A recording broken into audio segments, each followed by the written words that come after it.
Hey guys, I'm super excited. I just created my first how-to video, and it's actually going to be how to create a budget. Now, before you guys click off because you're just not interested, I want you guys to know that the difference between someone who is very intelligent versus someone who is kind of stagnant in their life is going to be how self-aware they are. Someone who is very intelligent is going to be looking at, okay, what are my strengths and what are my weaknesses? What am I doing well? What am I not doing well? And actually creating a plan on how to do better. So if you're wanting to work on your financial intelligence, you want to start working on a budget. You want to be looking at where you're spending money, how you're spending money, what you can do to improve, and creating goals and accomplishing those goals. So without further ado, I do have the video starting pretty soon here. I said without further ado, but I'm going to say I added a couple tiny jokes. I apologize. I struggled a little bit. This is a little rough, but just pay attention. I hope you guys learned something new. This is kind of my like Mr. Beast counting to 1,000,000. I'm not super great with videos yet, so I hope you enjoy. And let me know what you guys think. Please like, share, follow. I could use the support. And now, without further ado, here's the video.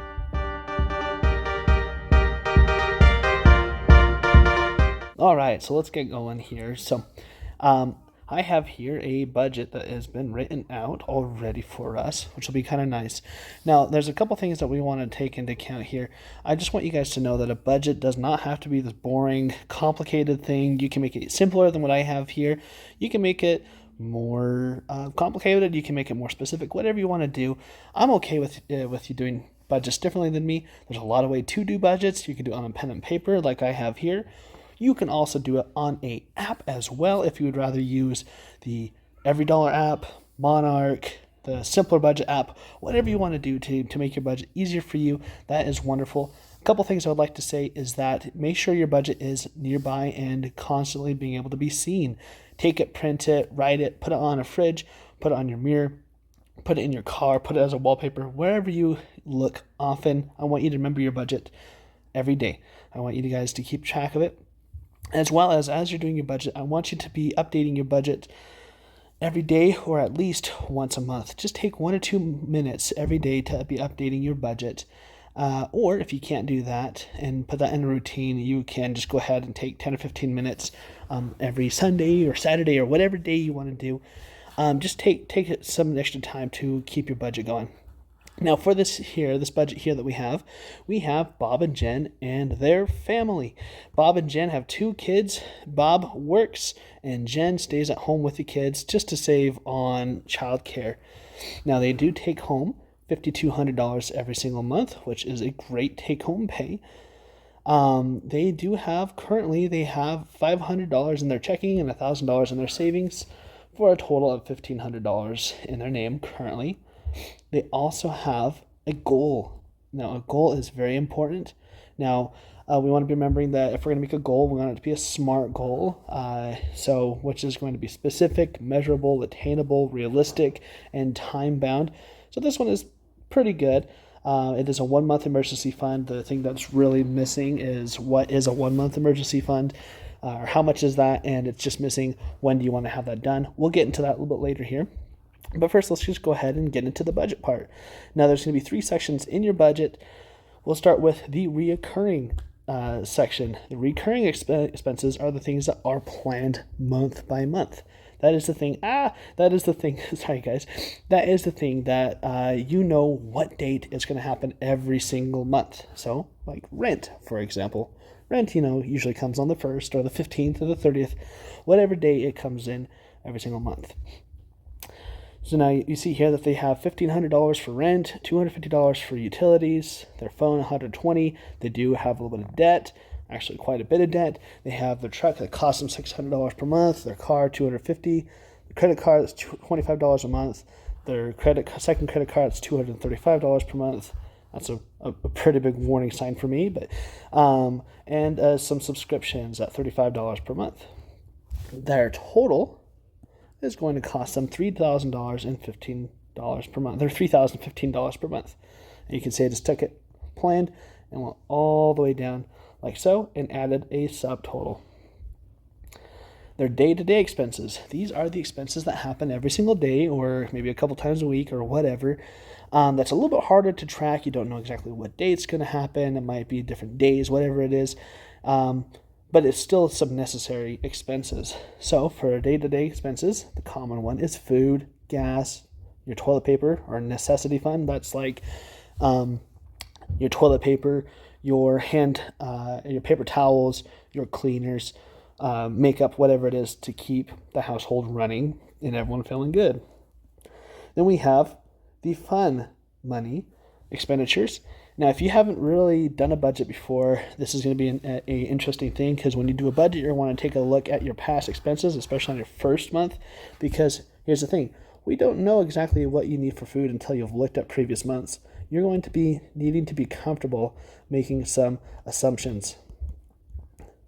Now, I know what they say about assumptions, but let's just say that assumptions are going to be important because you got to start somewhere, right? So for me, my assumption is generally with someone is that they're going to spend about $300 per month for adults for food and about $100 to $150 per month for food for their children. And Jen and Bob, they have 2 kids under the age of 10. So we're going to say that they spend about $900 per month on food. They also spend $200 per month on gas, $150 for their TP fund, $200 for fun, for a grand total of $1,450 per month on the day-to-day expenses. Next up here, we have the whammy fund, or just a fun way of saying sinking fund. For the car insurance, it is a biannual thing. It's not a monthly expense for them, so they need to be setting aside about $150 every month because they spend $900 biannually. Car maintenance, the good thing is Bob does his own oil changes and does some of the work on his own, so he only needs about $50 per month to keep the cars running good. For their health, they're all relatively healthy, although they do have one kid who needs to see the doctor about once a month, and it's about a $15 per month expense for their medication, so we're looking about, and that's a $35 doctor visit, I apologize, and a $15 medication, so let's just say $50 per month. They also have a couple of different kids. There are 2 different kids that they'll do for birthdays. Geez, I am struggling. They have a couple birthdays throughout the year, and obviously birthdays are a one-time-a-year thing. I think you're crazy if you celebrate your birthday every 6 months, but to each their own. So for these guys, they're planning on about $16.67. Mind you, you can do Christmas, you can do other things as well in the whammy budget, but we're going to add birthday here. We also have the phone. These guys, they love their phones, so they try to get a new phone every 2 years each. So every year they're spending about $1,000 on a phone, so $83.33 per month. They also have the car registration that they plan because, once again, they're smart. They're thinking about the ghost cost of a vehicle.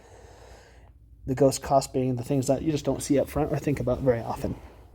We're going to say it's a grand total of $366.67 per month.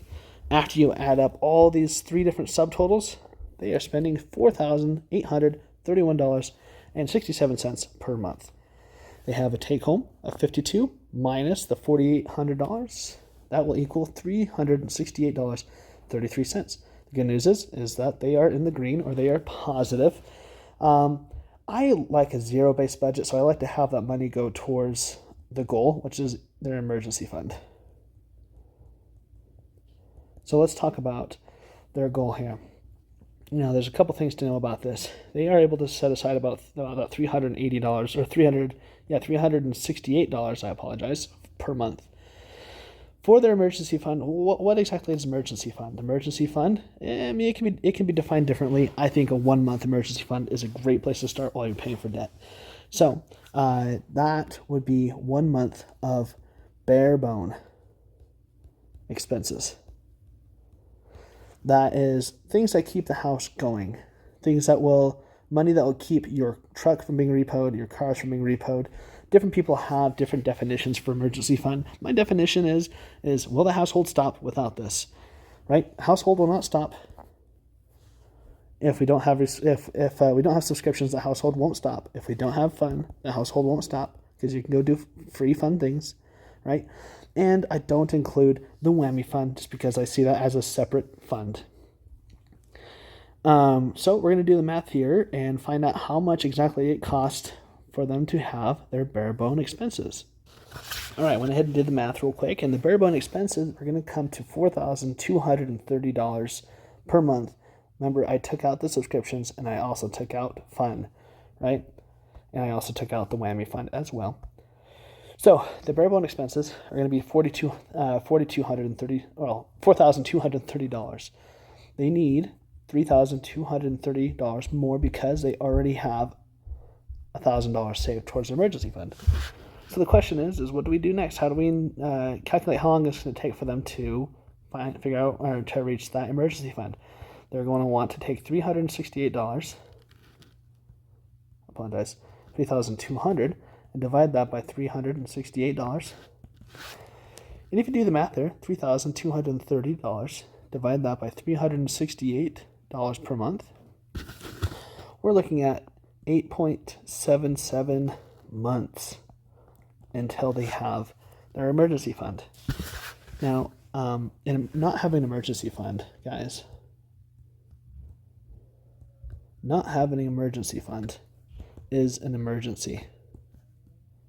I need that to be clear. Not having an emergency fund is an emergency. Why? Because what happens if you don't have the money saved up? If an emergency happens, let's say Jen, needs to go to the doctor and it's going to cost $3,000. Well, they're going to have to take out debt.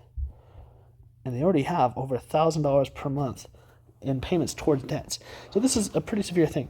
So 8.7 months, in my opinion, is too long. I like to have an emergency fund saved up within a couple of months. Now remember, an emergency fund doesn't have to be 1 month fund. It can be $1,000 if you're a Dave Ramsey fan before you pay off your debts. Or it can be 1 month. Or, as the Money Guys show say, it's either 1 month expense or it's your highest deductible. So let's say for Bob, let's say this 1 month at bare bone expense is more than his deductible. But if you have a deductible of $7,000 on your health insurance, you might need $7,000. So the problem is it's going to take us too long to get $3,230 saved up in addition to the $1,000 we already have. So we need, once again, to do whatever we can to cut out the extra stuff, the fun, the subscriptions, things like that. Now, if we do the math, we also want to add more income because there's only so much we can take out, right? We can't take out the credit card payments, because what happens if you can't make a credit card payment? Well, it's going to hurt your credit even more. It's going to hurt you by being added to collections or whatever it is. So the nice part is Bob works a pretty decent job where he's only working 40 to 45 hours a week. So he could increase his income. And let's say a good goal would probably be $6,000. If we could add $800 a month, that would significantly reduce the amount of time it takes to save for his emergency fund. Now, this is not hard. $800 does sound like a lot, and it is a lot, and it can be hard for some people to achieve. However, if he's able to pick up some overtime, or if he's able to donate blood plasma and then do Uber Eats, or change people's oils because he's already changing his car's oil, whatever it takes to make $800 extra a month, that would be a worthy goal to achieve. So let's do the math real quick. I apologize here. I'm going to pause real quick and do the math. Okay, I went ahead and did the math. So I took out the subscriptions, and I took out $100 for fun, because I'm not a total monster. I went ahead and did the math. So they need to save $3,230. They took out $100 out of their fund money. They nixed their subscriptions, and he increased his income by $800. By adding that $368, we have now $1,300 that is going towards the emergency fund every month. Do the math, $3,230 divided by $1,300, they will have their emergency fund in 2.5 months, which is much, much better than almost 9 months.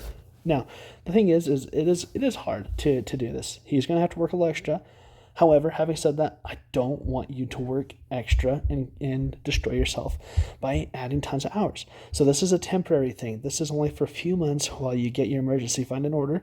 And I suggest working extra until your credit cards and your debts are paid. From there are other goals that you're able to do, but those are the ones that I would consider an emergency fund. Not having an emergency fund and being in debt. So I hope this helps you guys kind of consider how to save for a goal, when a goal, or like how to better prepare for a goal, how to better actually reach that goal. where you can cut money, how to cut money, where to make more money. Now, the next part here, I'll just go over this part quickly because this is a simple part, is actually keeping track of your expenses. So we have our actual expenses, and the nice part about recurring expenses is that they're usually going to be, well, exactly what you planned on, $1,500, $250, and usually maybe there might be a little bit of change, with different like taxes and things like that, but it's usually pretty easy or pretty close to what you'll plan. So the goal is usually, hopefully, you'll just have a difference of $0 every single month. The day to day, now sometimes you might go over. You might hit $1,100 this month. That's okay, because once again, we need to be comfortable making assumptions. And I know what they say about assumptions, but the thing is that we do need to be making assumptions. That is just something that just has to happen, okay?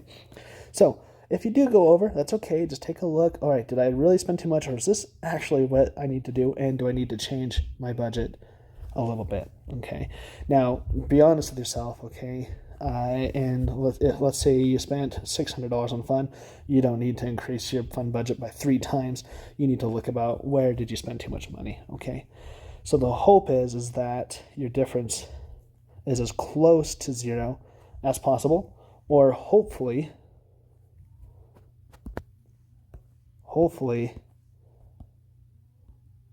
you actually came within budget and you're able to save a little bit of money and put that towards a goal. And it's okay if you don't, because your day-to-day, once again, is an assumption. It's going to be wrong. 90% of the time, the goal is to get as close as possible. And with the whammy, once again, a little bit easier to hit that difference of $0. The nice part is if you did go over here, not a big deal if you have to kind of change things here and take from one part of the budget and add to the other.